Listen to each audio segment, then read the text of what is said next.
Welcome everybody, bienvenidos. Hoy vamos a aprender los 5 tiempos verbales más usados en inglés. Según varios estudios, estos 5 tiempos verbales se usan en el 96% del inglés hablado. El inglés tiene 12 tiempos verbales, pero con estos 5 tiempos verbales podrá hablar de rutinas, eventos pasados, planes futuros, lo que está sucediendo ahora y lo que ha hecho hasta ahora. Y a continuación vamos a ver cada uno de estos tiempos verbales y cómo se usan. El presente simple, simple present, se usa principalmente para hablar de hábitos, rutinas y hechos generales. Para crear oraciones afirmativas, colocamos el sujeto, que puede ser algún pronombre o un nombre propio, y un verbo en su forma presente. También podemos agregar un complemento si es necesario a la oración. Para crear oraciones negativas, empezamos también con el sujeto, pero aquí vamos a necesitar el verbo auxiliar do para crear las negaciones, ya sea do para los pronombres I, you, we y they o does para he, she, it. Después colocamos la palabra not. Continuamos con el verbo principal y el complemento si es necesario. Do not tiene una contracción que es don't y does not puede ser doesn't. Y para crear preguntas, vamos a colocar el verbo do o does al principio, el verbo auxiliar, después el sujeto y continuamos con el verbo en su forma base y después el complemento. Estas estructuras no hablan sobre el verbo to be. El verbo to be quiere decir ser o estar y es un verbo auxiliar y ya tengo un video dedicado a usar ese verbo. Les dejo el enlace en la descripción. Vamos a ver algunos ejemplos. En afirmativa podemos decir I eat breakfast every day. I eat breakfast every day. Yo desayuno todos los días. Si hablamos de la tercera persona singular, es she eats breakfast every day. Tenemos que conjugar el verbo a la persona correspondiente. Les voy a dejar en la descripción un enlace a los verbos más usados y cómo conjugarlos. She eats breakfast every day. Ella desayuna todos los días. También podemos decir, por ejemplo, I work every day. Yo trabajo todos los días. I work every day. O he works every day. Él trabaja todos los días. He works every day. En una oración negativa usamos el verbo auxiliar do. Por ejemplo, she doesn't like coffee. She doesn't like coffee. A ella no le gusta el café. Vemos aquí la estructura en español es muy diferente a la del inglés, pero si regresamos a la estructura que mencioné anteriormente, en inglés tenemos el sujeto, el verbo auxiliar does con la palabra not, después sigue el verbo y el complemento. Cuando usamos la oración negativa, el verbo principal, en este caso like, se usa en su forma base, no lleva S. En una oración afirmativa sí la tiene que tener. Eso pasa porque el verbo auxiliar does ya está conjugado correctamente a la persona, en presente. Si decimos yo no trabajo todos los días, sería I don't work every day. I don't work every day. Y para crear la pregunta vamos a iniciar con el verbo auxiliar. Por ejemplo, do you play soccer? Do you play soccer? ¿Juegas fútbol? Si preguntamos ¿trabaja él todos los días? Sería does he work every day? Does he work every day? De nuevo aquí vemos que work no lleva la S y eso pasa porque does al principio ya está conjugado. Muy bien, recuerden que el presente simple se usa para hablar sobre hábitos, rutinas y hechos generales. Una gran diferencia entre el español y el inglés es que en el español usamos el presente simple para hablar sobre lo que estamos haciendo ahora, pero en el inglés eso normalmente se hace con el presente continuo y más adelante vamos a ver cómo usarlo. El pasado simple o simple past se usa para hablar sobre acciones completadas en el pasado. La estructura es muy similar a la del presente simple, simplemente que el verbo principal aquí va a estar en su forma pasada. Para oraciones afirmativas tenemos el sujeto, después el verbo en pasado y un complemento. En oraciones negativas vamos a usar el sujeto, did not, did del verbo auxiliar do, pero en pasado, y se puede contraer a didn't, para todos los pronombres.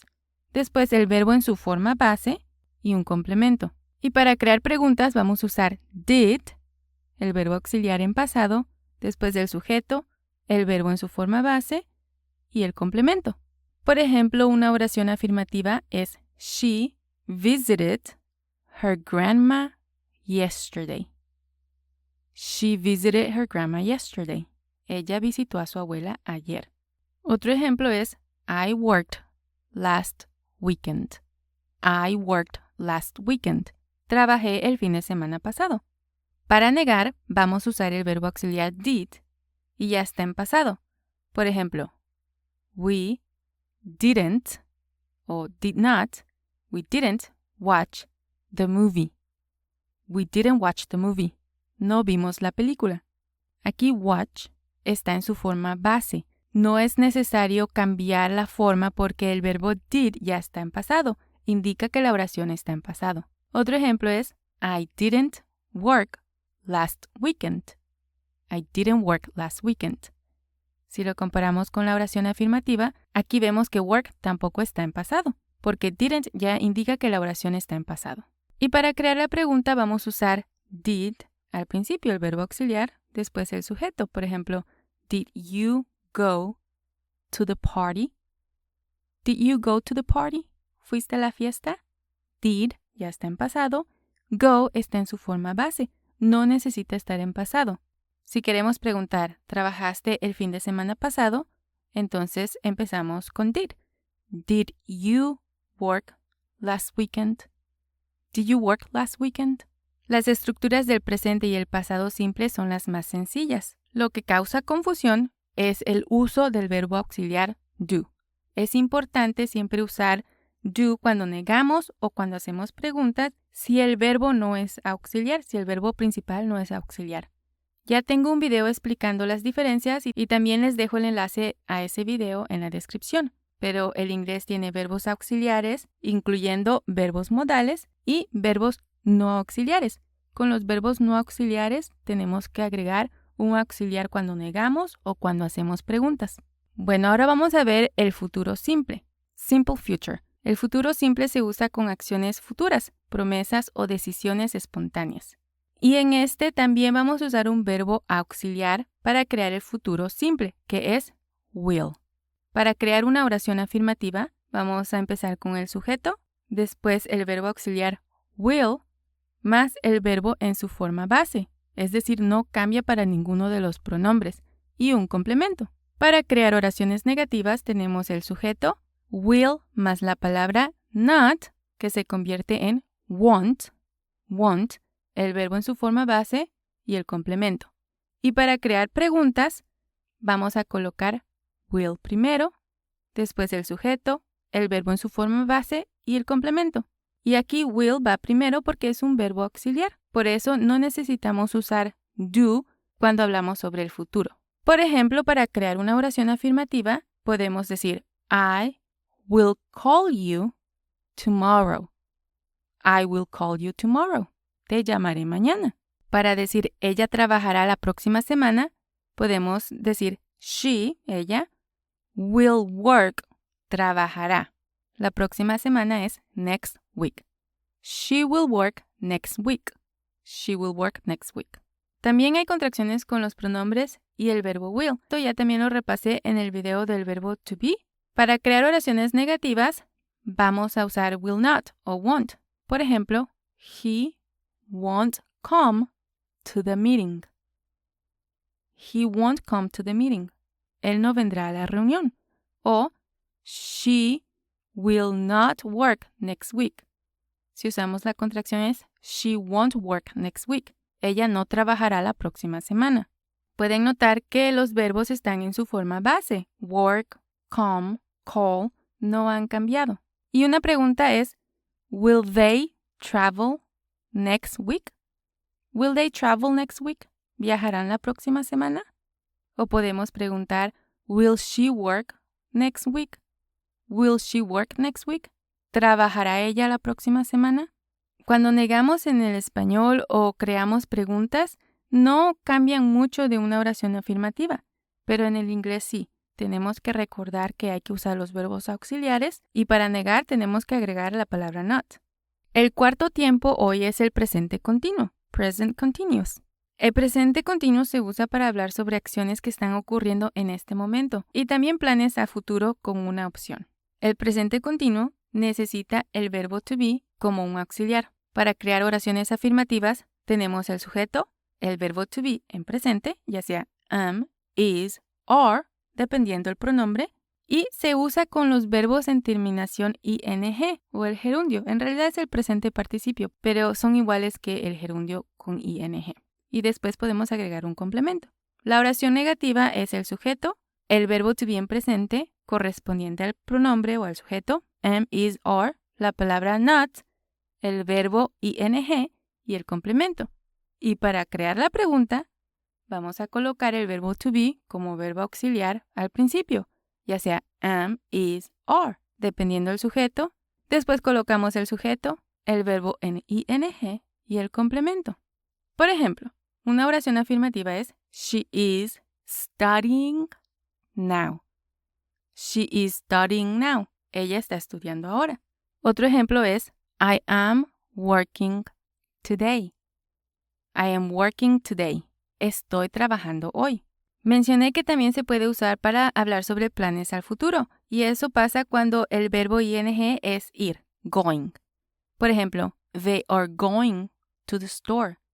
They are going to the store. Palabra por palabra se traduce a ellos o ellas están yendo a la tienda, pero podemos decir simplemente ellos van a la tienda. Puede ser que van en este momento o puede ser que van en unas horas. Por eso se usa para planes futuros. El verbo to be con los pronombres también tiene contracciones, y esas las veo en detalle en el video dedicado al verbo to be.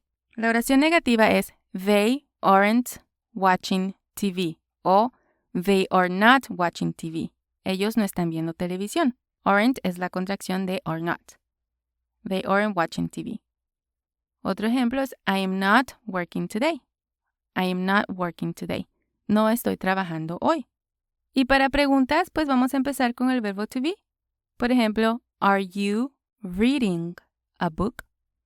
Are you reading a book? ¿Estás leyendo un libro? Are you working today? Are you working today? ¿Estás trabajando hoy? Are they going to the store? Are they going to the store? ¿Van a la tienda ellos? Cuando estamos hablando sobre algo que estamos haciendo en este momento, este es el tiempo que vamos a usar. El último tiempo verbal en esta lista es el presente perfecto, present perfect. Se usa para acciones que han ocurrido en algún momento del pasado y tienen relevancia en el presente. Y con los tiempos perfectos vamos a usar have, haber, para crear las oraciones. Es un verbo auxiliar. Aunque to have también puede significar tener, pero en este caso se usa con el significado de haber. Para crear oraciones afirmativas colocamos el sujeto, después have o has, dependiendo del sujeto. Y aquí vamos a usar el verbo en participio pasado. El participio pasado para los verbos regulares también termina en ed, pero para los verbos irregulares varía. En el video de los verbos más comunes también hablo sobre el participio pasado. Después podemos agregar un complemento. Para crear las oraciones negativas tenemos el sujeto, have o has, con la palabra not, el verbo en participio pasado y el complemento. Y para crear preguntas tenemos have, has al principio, el sujeto, el verbo en participio pasado y el complemento. Por ejemplo, I have finished my homework. I have finished my homework. He terminado mi tarea. She has worked all day. She has worked all day. Ella ha trabajado todo el día. Esas son oraciones afirmativas. En negativa tenemos que usar have o has con la palabra not. Por ejemplo, she has not eaten yet. She has not eaten yet. Ella no ha comido todavía. I have not finished my homework. I have not finished my homework. No he terminado mi tarea. Y para crear preguntas, vamos a colocar have o has al principio. Por ejemplo, have you been to New York? Have you been to New York? ¿Has estado en Nueva York? O has she worked all day? Has she worked all day? ¿Ha trabajado ella todo el día? Si están iniciando su camino en el aprendizaje del inglés, les recomiendo que empiecen con estos 5 tiempos verbales. Con estos 5 tiempos verbales, ustedes van a poder comunicarse de una manera efectiva en diferentes situaciones. No es necesario aprender los 12 cuando están iniciando. Ahora ya tengo un video dedicado a los 12 tiempos verbales con ejemplos detalladamente y se los voy a dejar aquí para que sigan aprendiendo más de este tema. Muchas gracias y hasta la próxima.